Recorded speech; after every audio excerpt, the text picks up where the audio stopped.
हमारी संस्कृति, हमारी पहचान। यज्ञ, योग, आयुर्वेद सदा रहे हमारे साथ।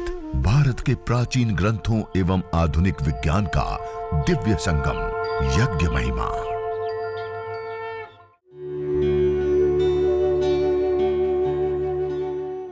भारतीय संस्कृति में यज्ञ, योग एवं आयुर्वेद जैसी अमूल्य विद्याएं हैं, जिसका मूल है वेद। इतिहास की ओर दृष्टि डालें तो भगवान राम, भगवान कृष्ण से लेकर राजा महाराजाओं, ग्रामवासियों व अरण्यवासी ऋषियों की कुटियों तक नित्य व नैमित्तिक यज्ञों का प्रचलन देखने को मिलता है।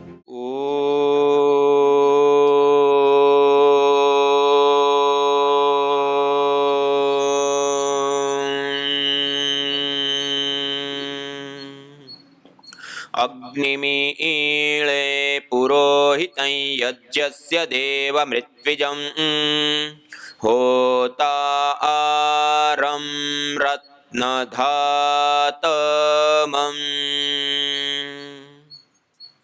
सर्वरक्षक परमपिता परमात्मा को, प्रभु को याद करते हुए आज हम सब मिलकर के यज्ञ, हवन, अग्निहोत्र एक अनुष्ठान जो हम प्राचीन अपनी परंपराएं, प्राचीन आलोक ज्ञान वेद के माध्यम से हमें प्रदत्त यह अनमोल विद्या है।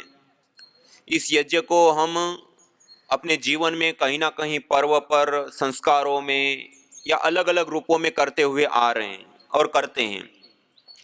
आज हम जो यज्ञ करेंगे, प्रधानतया हमारे प्राचीन ग्रंथों में 21 प्रकार के यज्ञ बताए गए। कितने प्रकार के?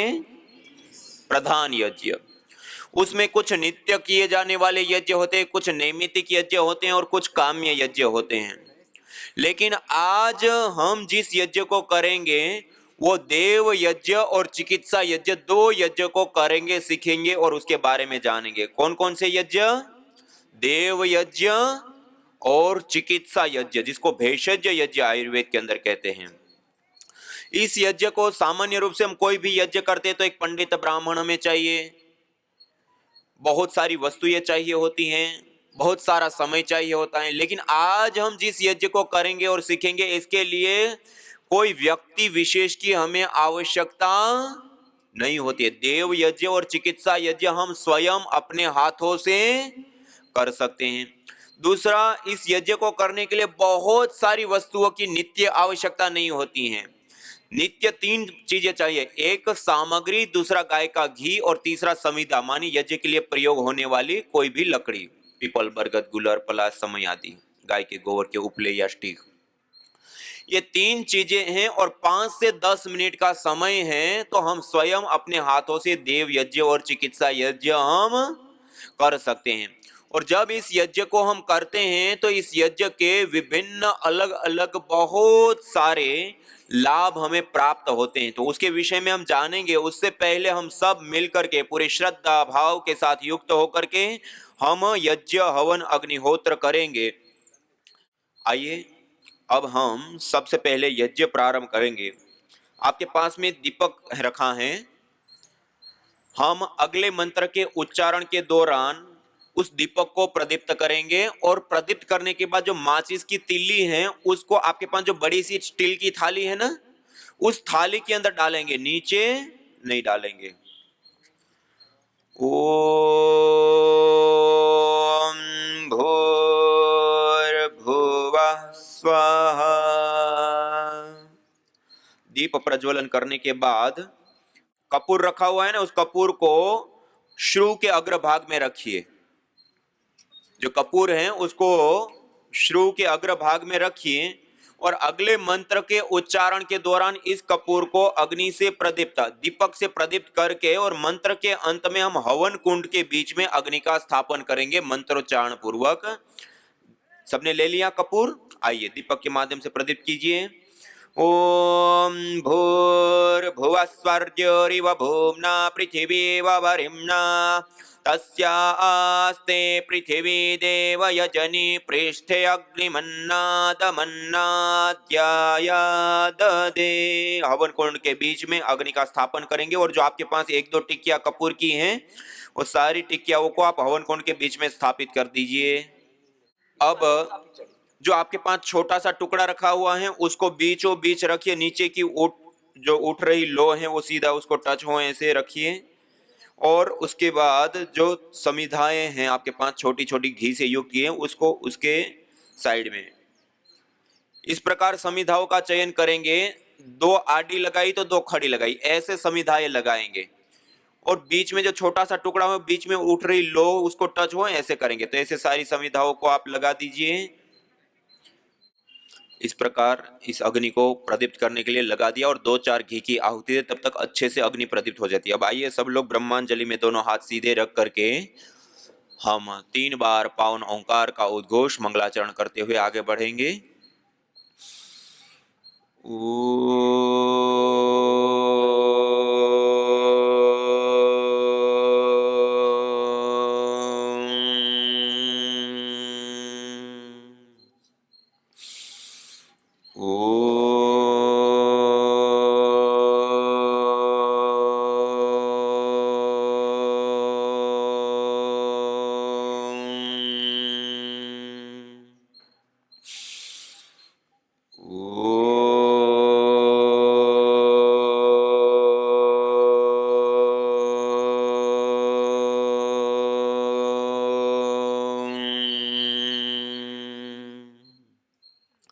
तीन बार ओंकार का उद्घोष करने के बाद हमारे पास जो कटोरी में जल रखा है उसमें से 1 चम्मच जल लेंगे।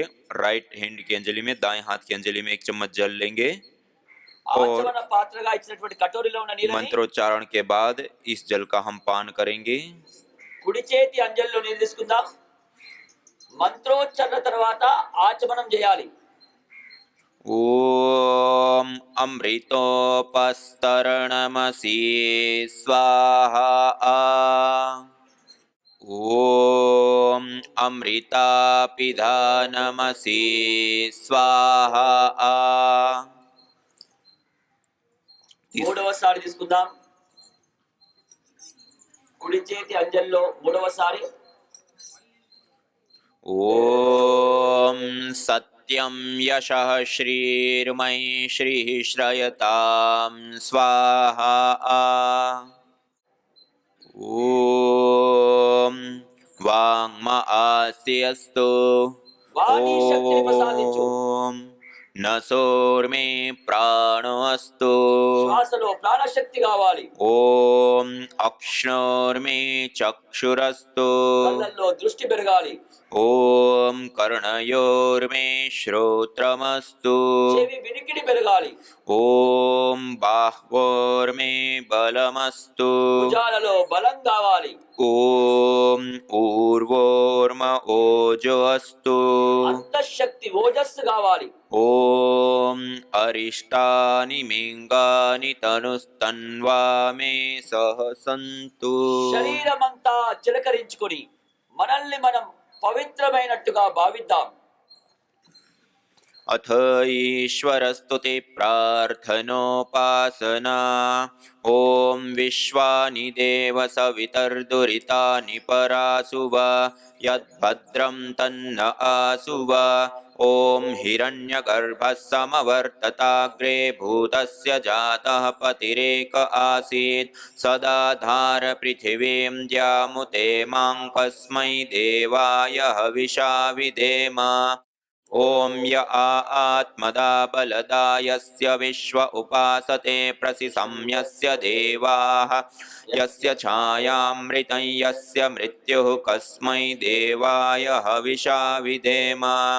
ओम यः प्राणतो निमिषतो महित्वैक इद्राजा जगतो बभूव य ईशे अस्य द्विपदश्चतुष्पदः कस्मै देवाय हविषा विधेम।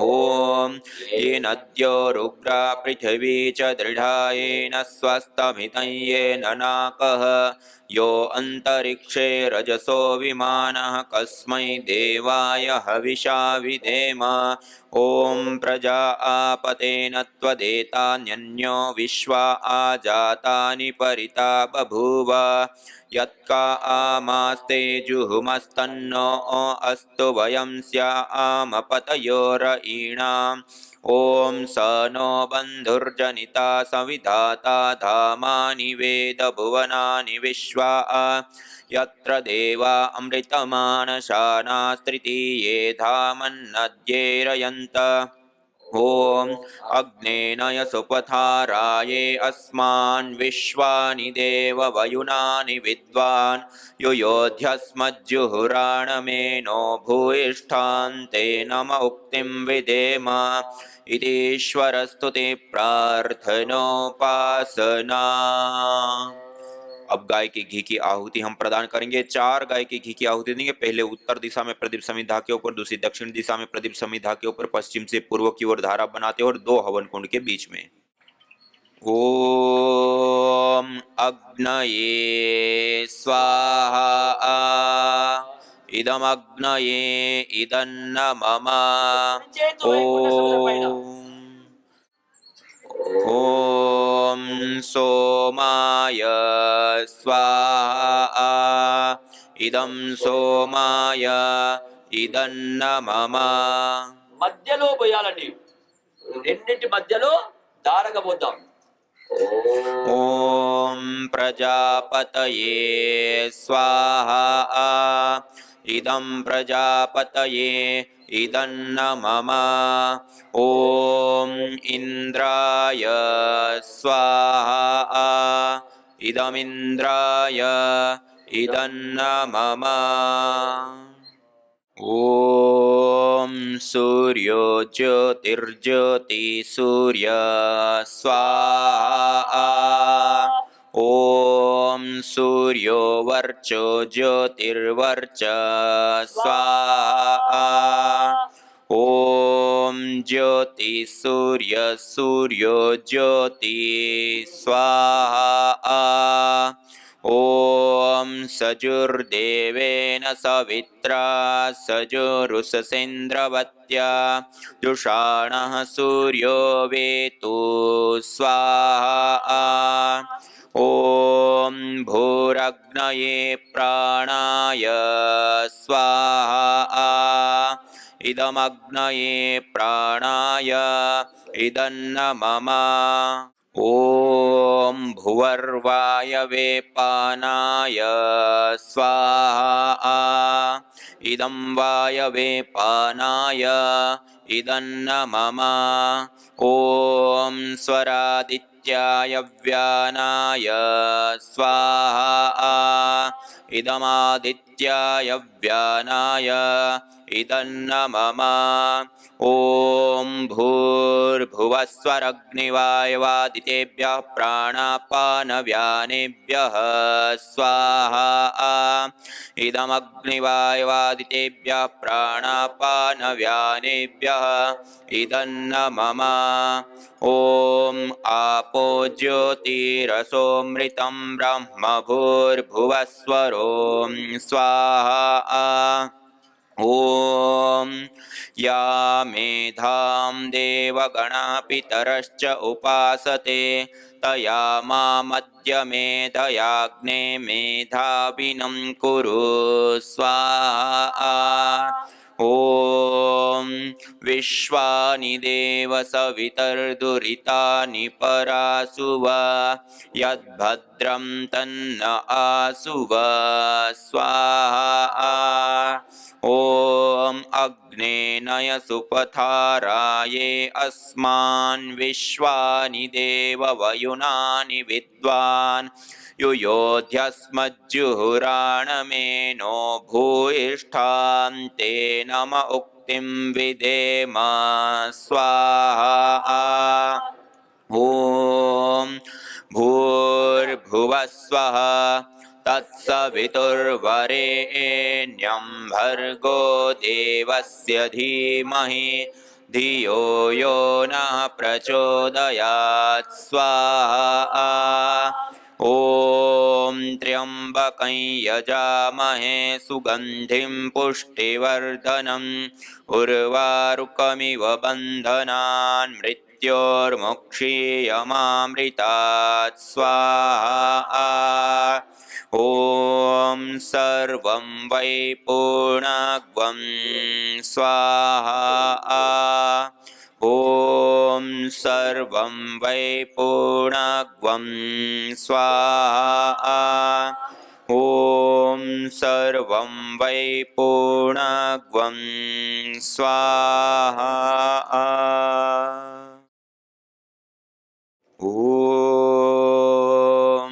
सर्वे भवन्तु सुखिनः सर्वे सन्तु निरामयाः सर्वे भद्राणि पश्यन्तु मा कश्चित् दुःखभाग् भवेत् हे ईश सब सुखी हो कोई न हो दुखारी सब हो निरोग भगवन धन धान्य के भंडारी सब भद्र भाव देखे सन्मार्ग के पथिक हो दुखिया न कोई होवे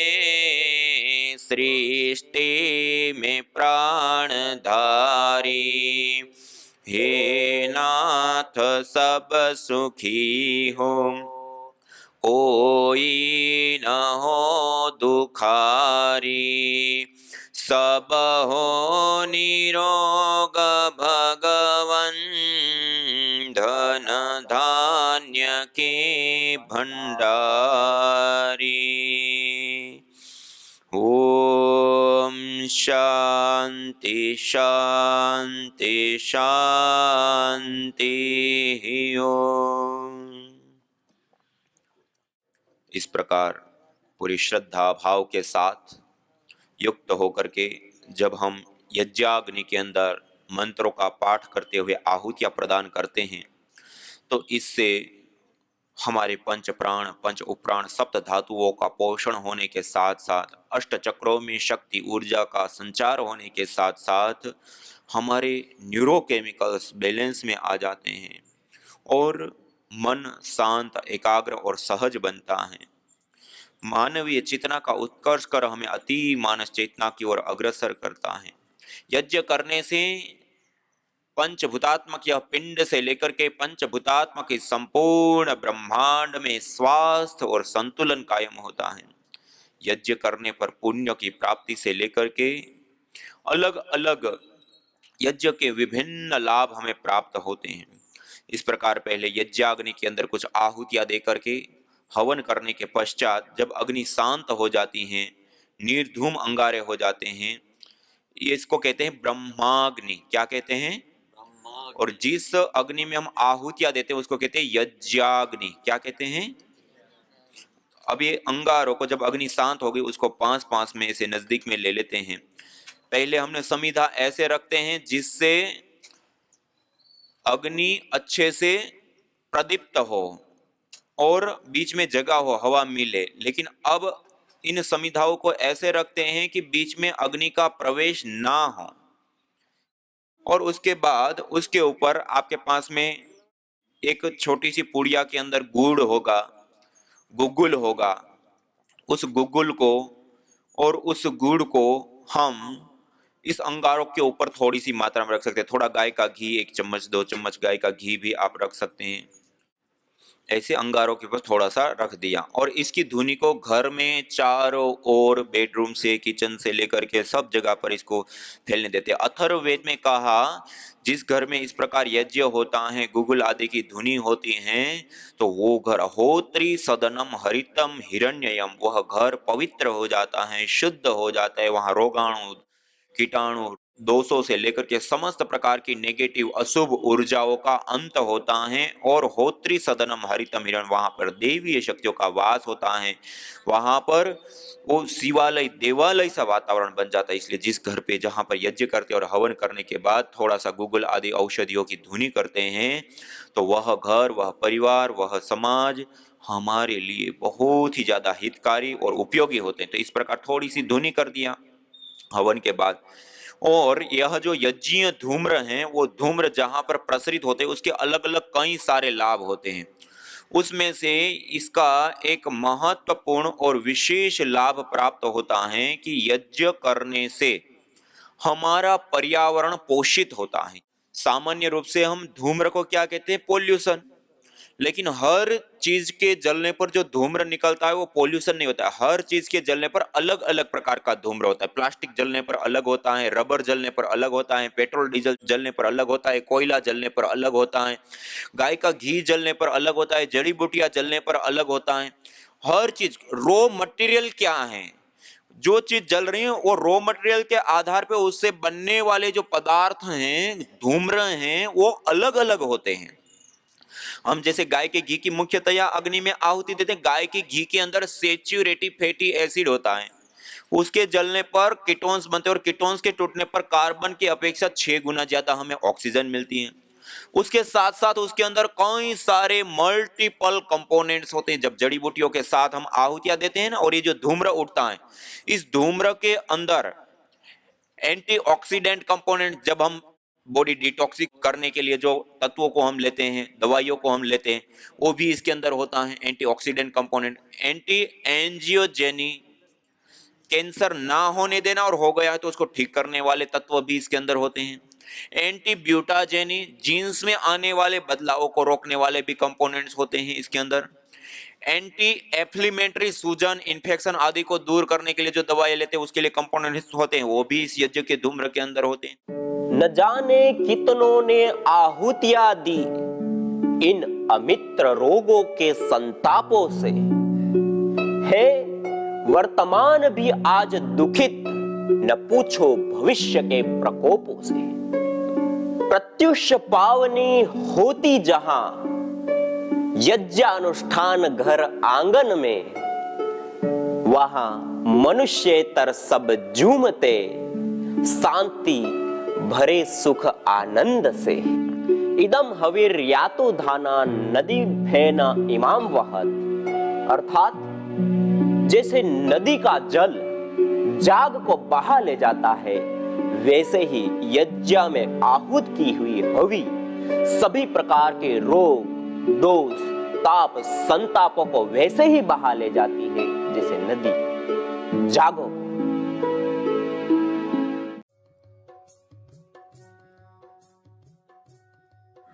यज्ञ उसको कहते हैं जिसमें विद्वानों का सत्कार हो, जिसमें कोई हिंसा ना हो, जिसमें विद्या आदि शुभ गुणों का दान हो, जिसमें अग्निहोत्र आदि से वायु, वृष्टि जल एवं औषधि आदि की पवित्रता करके सब जीवों को सुख पहुंचता है।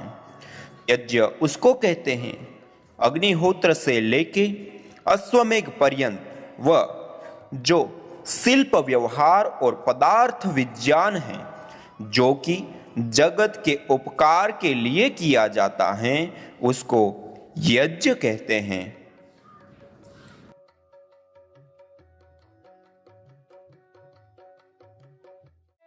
यज्ञ भारतीय संस्कृति की मुकुट मणि है, प्रतीक है, मूल है।